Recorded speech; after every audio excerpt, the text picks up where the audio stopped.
नमस्कार दोस्तों, मैं राजेश चौधरी पारस कैरियर इंस्टीट्यूट के ऑनलाइन प्लेटफॉर्म पर आपका हार्दिक स्वागत करता हूं। मैंने आपको कुछ 2-4 दिन पहले एक पोस्ट डाली थी, एक वीडियो मैंने बनाया था जिसमें मैंने आपको बताया था कि हम बुढ़ा बोर्ड के पारस कैरियर इंस्टीट्यूट एक ऑनलाइन बैच स्टार्ट करने जा रहे हैं, जिसके माध्यम से हम यूट्यूब पे फ्री में ऑनलाइन कोर्स स्टार्ट कर रहे हैं। ऑनलाइन कोर्स हम कौन सा स्टार्ट कर रहे हैं, उसके लिए मैंने आपको क्या क्या चीजें बताई थी, वो चीजें मैं आपको फिर से रिपीट करता हूँ, क्योंकि हम उसी चीज के ऊपर काम कर रहे हैं। इधर देखिए, हमने ऑनलाइन क्लास का मैंने आपको बोला था कि मैं आपको मंडे से लेके आऊंगा, लेकिन किसी कारणवश मैं आपको मंडे के आपके सामने क्लास नहीं लेके आया। मैं आपके सामने सीक्वेंस से क्लास लेके आऊंगा, जो धीरे धीरे आपको इंप्रूवमेंट में करना है, सीखनी है आपको चीजें, और हम आपको सिखाने के मकसद से पढ़ाएंगे, ना कि आपको रखने के मकसद से। क्योंकि अभी आप टीचर एग्जाम की तैयारी कर रहे हो, कॉलेज लेक्चर, स्कूल लेक्चर की तैयारी कर रहे हो, नेट की तैयारी कर रहे हो, या जो बच्चे एनडीए की तैयारी कर रहे हैं, आईआईटी की तैयारी कर रहे हैं, तो वहां पर रट के काम नहीं होता, वहां पर चीजें समझनी होती है, कॉन्सेप्ट के ऊपर काम करना होता है। तो हम उन चीजों को बारीकी से अध्ययन करेंगे, सारी चीज मैं आपके सामने लेके आऊंगा, एक एक टॉपिक वाइज हम चीजें आपके सामने लेके आएंगे, और उस टॉपिक को आपका बिल्कुल क्लियर करेंगे, कुछ भी छोड़ेंगे नहीं, जीरो से लेके चलेंगे हम, जीरो से। आपको मैं ये समझता हूँ कि मेरे से सीखने वाला है वो बिल्कुल जीरो पे, उसको कुछ नहीं आता। चाहे आपको बहुत कुछ आता होगा, लेकिन मैं ये मानता हूँ कि आपको कुछ भी नहीं आता है, और इसी हिसाब से हम काम कर रहा हूँ। काफी दिनों से मेरा टीचिंग अनुभव लगभग 8 से 10 साल का है, तो हम 10 साल से इस चीज के ऊपर काम कर रहे हैं, तो वही चीज आपको मैं सिखाने की कोशिश कर रहा हूँ। तो आप जो भी मेरा वीडियो देख रहे हैं, वो थोड़ा सा बच्चों तक पहुंचाइए, शेयर कीजिए, ताकि वो 15-20 हजार 25 हजार रुपए का ऑनलाइन कोर्स लेने से भी बचे। यदि लेना होता है तो ऑफलाइन बैच लीजिए, बाकी ऑनलाइन बैच लेना है तो आपको फ्री में मैं आपको सारी चीजें करवा रहा हूँ, तो आप मेरे साथ जरूर बने रहिए। आज हम बात करते हैं कि हम किसकी तैयारी करेंगे। आज हम बात करते हैं फर्स्ट ग्रेड का, हम सिलेबस की बात करते हैं कि हमको क्या क्या पढ़ना होता है, क्या क्या चीजें हमको छोड़नी होती है, और सारी चीजों के ऊपर हम डीपली अध्ययन करेंगे। फिर हम टॉपिक वाइज हम अपना टॉपिक कंप्लीट करेंगे, और उसके साथ साथ उसकी एक्सरसाइज करेंगे, और साथ में आप पढ़ाते जाइए और पढ़ते जाइए। कोशिश कीजिए ज्यादा से ज्यादा रिटन काम कीजिए, ताकि आपका बहुत ही अच्छा तैयारी हो जाए। हम तैयारी करेंगे, हम जो भी तैयारी कर रहे हो टीचर्स एग्जाम की तैयारी कर रहे हैं, टीचर्स एग्जाम। बेटा टीचर्स एग्जाम की तैयारी कर रहे हैं, हमारा जो सब्जेक्ट है, वो हमारा पास सब्जेक्ट है, वो हमारा है मैथ्स। मैथ्स सब्जेक्ट है हमारा, गणित सब्जेक्ट है। बेटा गणित ही बहुत ही अच्छा, प्यारा और समझने वाला सब्जेक्ट है। पिछले 2 पेपर मैंने देखे, फर्स्ट ग्रेड और सेकंड ग्रेड के, वो पेपर आए थे पूरे कॉन्सेप्ट पे आए थे, पेपर रटने वाले क्वेश्चन कुछ भी नहीं आया था। जो पहले का पैटर्न चल रहा था हमारा 2018 से पहले जो पेपर आ रहे थे, बेटा वो आ रहे थे बिल्कुल सिंपल वे में, पेपर डायरेक्ट क्वेश्चन आ रहे थे, डायरेक्ट हिट कर रहे थे। अभी जो पेपर आता है वो कॉन्सेप्चुअल पेपर आता है, जिसके ऊपर कॉन्सेप्ट डिपेंड करता है, विदाउट कॉन्सेप्ट लैंग्वेज अपने पास आती है, जिसको कॉन्सेप्ट क्लियर होते हैं वही उस क्वेश्चन को कर पाता है। तो आपको उन कॉन्सेप्टों को क्लियर करना है, उन्हीं चीजों के ऊपर हम अध्ययन करेंगे। मैथमेटिक्स कौन कौन सी एग्जाम के लिए हमारे पास हो गई भाई? एग्जाम हमारे पास जैसे सबसे इंपॉर्टेंट था हमारे पास first and second grade. Second grade exam Rajasthan सबसे ज्यादा तो हम फोकस करेंगे इस पर। फर्स्ट और सेकंड ग्रेड राजस्थान एग्जाम बोले तो आरपीएससी जो करवाती है, आरपीएससी, इस पे काम करेंगे, बात समझ। उसके बाद में हम बात करेंगे, हमारे पास क्या आता है, डीएसएसबी आता है। डीएसएसबी के जो भी एग्जाम है उसके ऊपर बात करेंगे। उसके बाद में हमारे पास आता है केवीएस आता है, बेटा उसके ऊपर बात करेंगे। दूसरा हमारे पास आता है नवोदय वाला, उस पर बात करेंगे। बाकी हमारे पास अदर जो भी एग्जाम आपके सामने आते हैं, जैसे आप जिनके बच्चे देख रहे हैं, या फिर आप में से कोई भी है जिसके बच्चे हैं, तो वो यदि मैथमेटिक्स को सीखना चाहता है, तो वो कोई भी बच्चा 11th क्लास का बच्चा है, वो अपने स्ट्रॉन्ग करना चाहता है, 12th क्लास का बच्चा है, एनडीए का सब्जेक्ट मजबूत करना चाहता है मैथ्स, या फिर आईआईटी फाउंडेशन की बात करते हैं, ठीक है, चाहे कोई सा भी, क्योंकि बेटा जो चीजें होती है आपका फर्स्ट ग्रेड सेकंड ग्रेड का पेपर भी वही होता है, जो 11th 12th वाले बच्चों को मजबूत करना होगा, जो एनडीए की तैयारी कर रहे हैं उनका सब्जेक्ट मजबूत करना होगा। क्योंकि हम सबसे पहले मैंने एनडीए और आईआईटी को लिखा है, क्योंकि बेटा हम सबसे पहले बात करेंगे, शुरुआत जो करेंगे, शुरुआत में पढ़ेंगे बेटा 11th एंड 12th का पार्ट, 11th एंड 12th का पार्ट पढ़ेंगे। क्यों पढ़ेंगे बेटा? क्योंकि मैक्सिमम पार्ट यहीं से क्वेश्चन पूछता है, समझ में आ गई? तो आपको जो भी हम तैयारी करवा रहे हैं, कोशिश कर रहे हैं कि आपको इतना मजबूत हम बना दें, क्योंकि हमको एक रणनीति के साथ काम करना है। हमको रटना नहीं है किसी चीज को, हम एक रणनीति के साथ काम करेंगे ना, तभी हम सक्सेस हो पाएंगे, क्योंकि रणनीति बनाना बहुत जरूरी है। तो हम सारी चीजें मैंने बताया, आप इतनी एग्जाम दे सकते हो। उसमें से रही बात ये कि फर्स्ट पेपर में भी हमारे सब्जेक्ट आते हैं बेटा, फर्स्ट पेपर में भी हमारे क्या आती है, मैथ्स आती है। तो बेटा उसकी भी क्लास आपको पढ़ाएंगे, मैथ्स आपके चाहे फर्स्ट पेपर का हो चाहे सब्जेक्ट हो, उसकी क्लास भी आपको कंप्लीट करवाएंगे। किसमें, जैसे वैकेंसी हो जाएगी आपको उसकी कंप्लीट तैयारी करवा दी जाएगी। फर्स्ट पेपर की मैथमेटिक्स के हमारे जो भी हमारे मैथ रीजनिंग के 7-8 क्वेश्चन आते हैं, तो उनकी भी तैयारी आपको बहुत ही अच्छे ढंग से करवा देंगे। ये तो रही हमारी बात। उसके बाद में बात करते हैं कि हमारी रणनीति क्या रही। बेटा रणनीति हमारी जो रहती है भाई, रणनीति जो हमारी रहती है वो ये रहती है कि हम क्लास लेंगे कंप्लीट, क्लास लेने के बाद में हम उस चीजों को वापस पढ़ेंगे, उसके बाद में हम कहीं से भी रेफरेंस बुक से हम उसमें अभ्यास करेंगे, एक्सरसाइज करेंगे, क्योंकि जब तक अभ्यास नहीं होगा सिलेक्शन की उम्मीद नहीं कर सकते। क्योंकि मैं आपको बार बार एक चीज बोलता हूँ, क्योंकि हम अभ्यास से सब कुछ हासिल कर सकते हैं, तो इसका मतलब है कि पढ़ने के बाद में हमको अभ्यास करना। बहुत सारे क्वेश्चन मैं यहाँ पे कराऊंगा, उनको आप क्लियर करना, उसके बाद में आप पुराने पेपर उठाओ, टॉपिक वाइज सारे क्वेश्चन उठाओ, किसी के भी आप नोट्स उठाओ या किसी भी बुक्स को उठाओ रेफरेंस बुक को, तो उनके ऊपर हमको काम करना है। क्योंकि हिंदी मीडियम वाले बच्चों के लिए मैं आपको बताना चाह रहा हूँ कि RS अग्रवाल 11th-12th में आती है IIT के लिए, उसको आप पढ़ लीजिए, आपका सिलेक्शन कोई नहीं रोक सकता, कोई नहीं रोक सकता होगा। 100% आपका सिलेक्शन होगा, इम्पॉसिबल होगा कि आपका सिलेक्शन नहीं हो, इम्पॉसिबल, क्योंकि आपका सिलेक्शन होगा, ये 100% में गारंटी दे सकता हूँ। और जल्दी हम एक ऑफलाइन बैच भी स्टार्ट करेंगे, 1 जनवरी के आसपास ऑफलाइन बैच भी हम स्टार्ट करने की सोच रहे हैं। तो जो भी बच्चे मेरे को यहाँ पे लोकल के देख रहे हैं, जैसे हमारे गुड्डा के आसपास के हैं, उदयपुर गुवाहाटी के, झुंझुनू के, सीकर के, जो भी बच्चे अपनी परफेक्ट तैयारी करना चाहते हैं कि सिलेक्शन वाली तैयारी चाहिए, तो वो मेरे साथ आइए, ऑफलाइन में हम बात करते हैं और ऑफलाइन में हम काम करेंगे। अब हम बात करते हैं आज के टॉपिक की। ये तो हमारा रहा थोड़ा सा शेड्यूल है कि हम क्या पढ़ाएंगे क्या नहीं पढ़ाएंगे। आज हम छोटी छोटी चीजें पढ़ेंगे और छोटी सी शुरुआत हम करेंगे, और हम ज्यादा नहीं आपको थोड़ा सी चीजें पढ़ाएंगे। इधर देखो, आज के टॉपिक में हम शुरुआत करते हैं। आज के टॉपिक में हम क्या शुरुआत करते हैं उस चीज को समझने की कोशिश करें। इधर देखिए, आज का जो टॉपिक हम शुरुआत करते हैं, हाँ आज के टॉपिक की हमारी शुरुआत रहेगी, ये हमारी रहेगी क्या रहेगी, बहुपद। बहुपद बेटा, पॉलिनोमियल, पॉलिनोमियल्स। आज का हमारा जो टॉपिक स्टार्ट कर रहे हैं, शुरुआती जो टॉपिक है बहुत ही आसान सा प्यारा सा।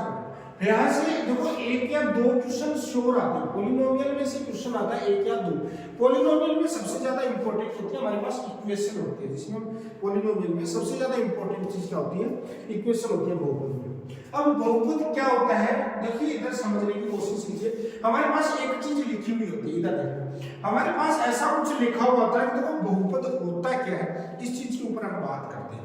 इधर देखो बहुपद क्या होती है, जिसमें बहुत सारे पद होते हैं। बहुपद का मतलब देखो क्या होता है, बहु प्लस पद, बहु प्लस पद, यानी जिसमें बहुत सारे पद, जिसमें बहुत सारे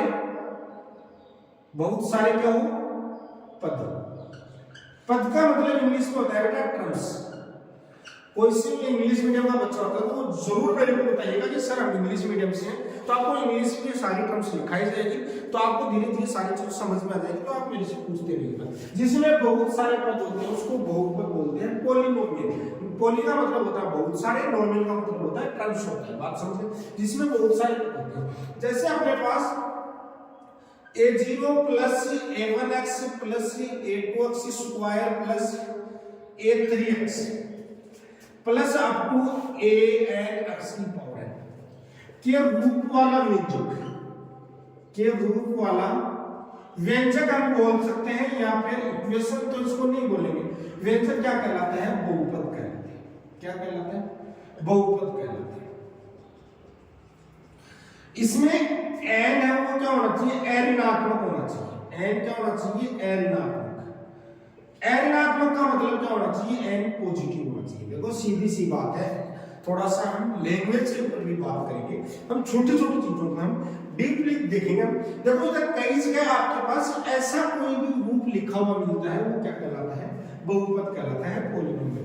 देखिए बेटा यहाँ पर बहुत सी चीजें चीजें आपको ऐसी मिलती हैं जिसके बारे में आप देखो। एक आपको इसी को कई बार ये मिलता है आपके पास a0 x की power n plus a1 x की power n minus 1 plus a2 x की power n minus 2 plus a3 x की पावर n माइनस 3 प्लस अब तो यहाँ पर क्या आ जाएगा, देखो ये 3 बढ़ती जा रही है, ये an माइनस 1 x की पावर क्या आ जाएगी, n आ जाएगी। देखो इधर यहाँ पर क्या आ रहा है an माइनस 1, एक कम आ रही है, इधर देखना ये एक क्या हो रही है, कम होती जा रही है। तो इधर थोड़ा सा समझने की कोशिश करना, ये बढ़ती जा रही है यहाँ पर, ये बढ़ती n से एक कम हो तो ये एक और बढ़ जाएगा तो उसमें से n माइनस हो जाएगा। तो बेटा जब भी ऐसी टर्म्स हमारे पास आती है an x की पावर n, तो ये n माइनस क्या हो जाएगा, यहाँ से देखना इधर ये आपके पास इधर 2 3 4 इधर ये जा रहा है, तो ये n प्लस 1 है, तो ये n हमारे पास n हो गया। अब हमारे पास क्या हो जाएगा,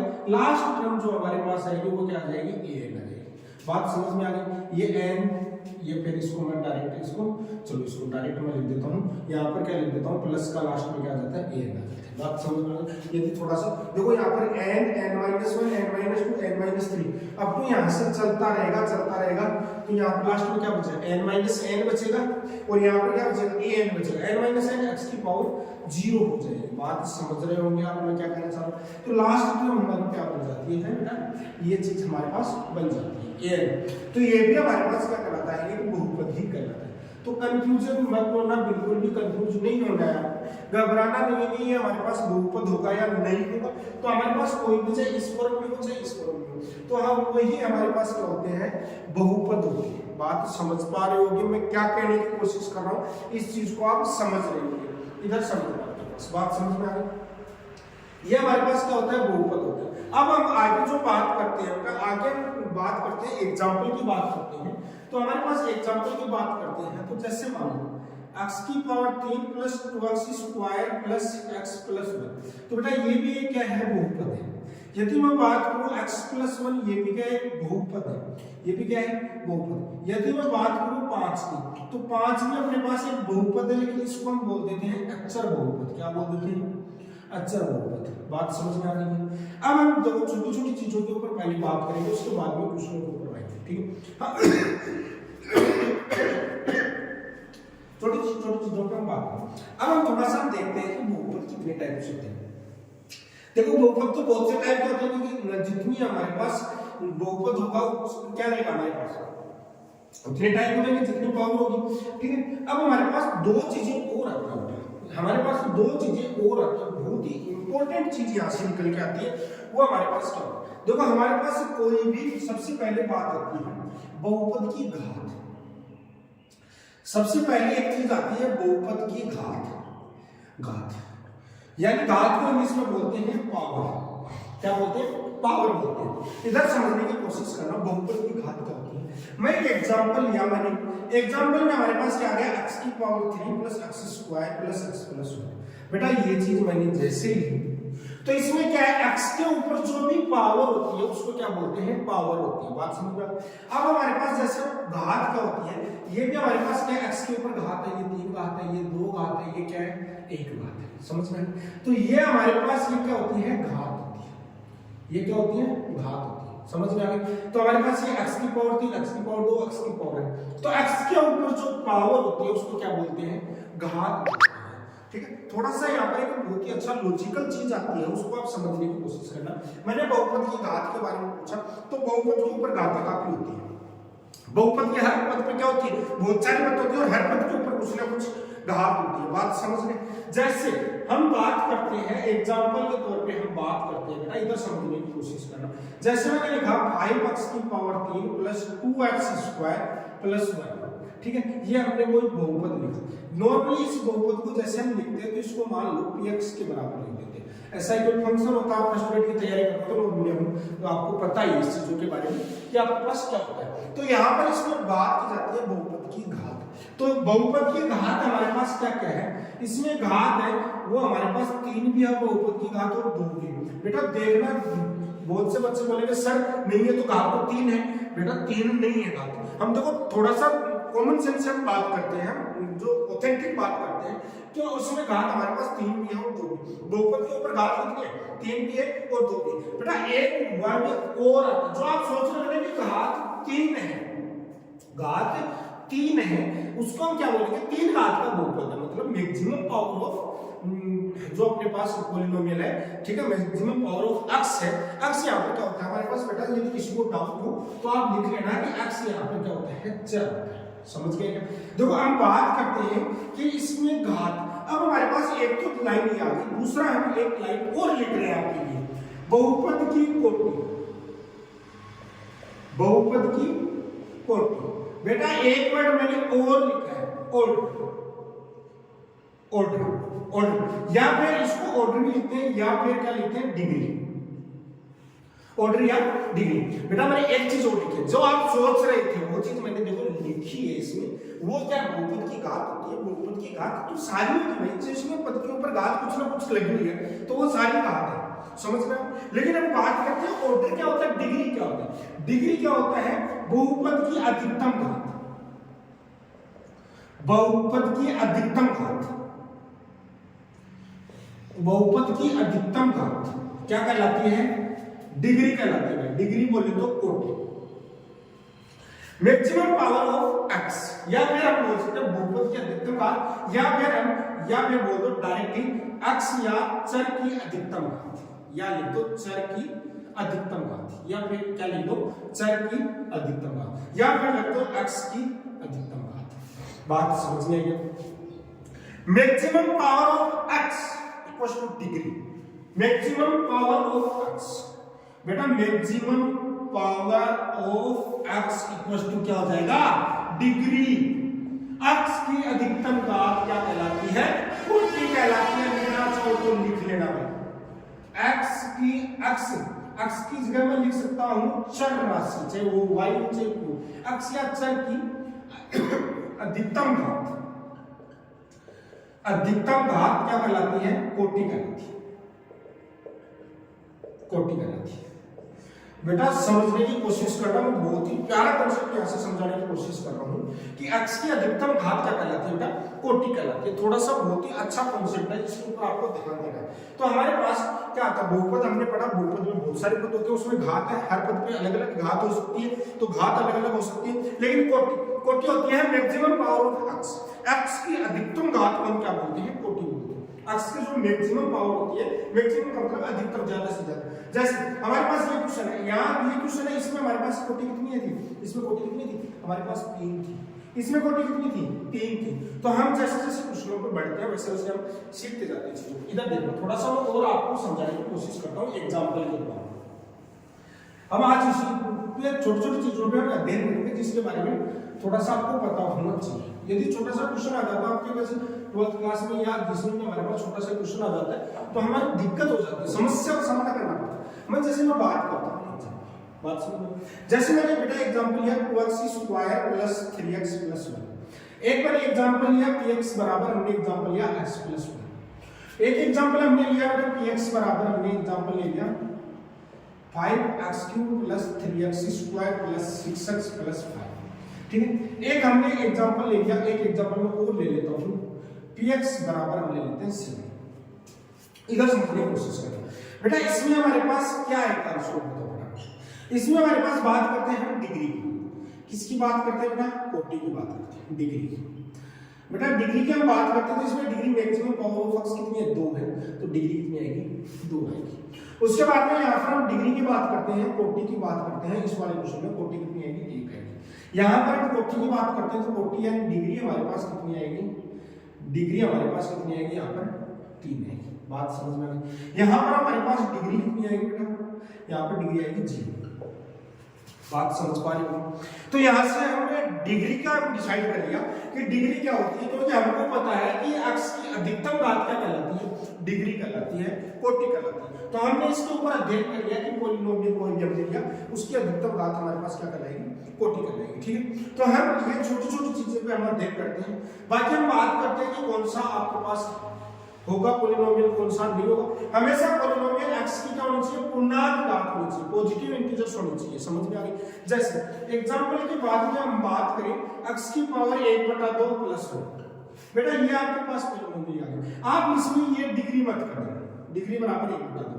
x की मैक्सिमम घात 1/2 है, लेकिन यह बहुपद नहीं है, यह बहुपद नहीं है, क्योंकि इसका मतलब ये होगा, इसका मतलब ये होगा कि कोई भी बहुपद होता है उसके लिए सारी जो x के ऊपर पावर है वो क्या होनी चाहिए, धनात्मक पूर्णांक संख्या होनी चाहिए। बात समझ पा रहे हो? धनात्मक पूर्णांक संख्या होनी चाहिए। डिग्री 1/2 है, ये बहुपद नहीं है। बात समझ में आ गई? तो बहुपद होने के लिए जैसे मैं एग्जांपल ले लेता हूं, जैसे मैंने ले लिया x² प्लस 3x की पावर 3/2 बटे √x प्लस 5, ठीक है। तो बेटा यहाँ पर इसमें हमारे पास डिग्री कितनी होगी, डिग्री हमारे पास कितनी है बेटा, 3 है। डिग्री 3 आई है, पॉलिनोमियल है, ये बहुपद है बेटा, ये बहुपद है। आप सोच रहे हो x की पावर 1/2, बेटा x की पावर 1/2 ऊपर 3/2 है, ये 1/2 पावर कैंसिल आउट हो जाती है। तो यहाँ से हमारे पास इसकी जो बहुपद है इसकी डिग्री 3 आएगी। तो हम डिग्री के आधार पर बहुपदों के टाइप लिख सकते हैं, प्रकार लिख सकते हैं कि कैसे कैसे हमारे पास बहुपद आते हैं।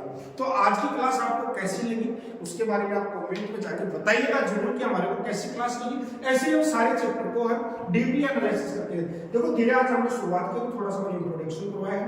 कल से हम 1-1 घंटे की इसकी क्लास को करेंगे, जितना हो सके 40 मिनट, 45 मिनट, 50 मिनट या 60 मिनट, जितना भी हो सके इस क्लास को करेंगे ताकि आपको अच्छे ढंग से समझ में आए। कोई भी डाउट हो तो मेरे को कमेंट सेक्शन में जाके जरूर बताना, और आज की क्लास हमारी कैसी रही इसके बारे में बताना। आपका अपना राजेश चौधरी, पारस कैरियर इंस्टीट्यूट, गुड आफ्टरनून। बने रहिए और चैनल को सब्सक्राइब और शेयर कीजिए।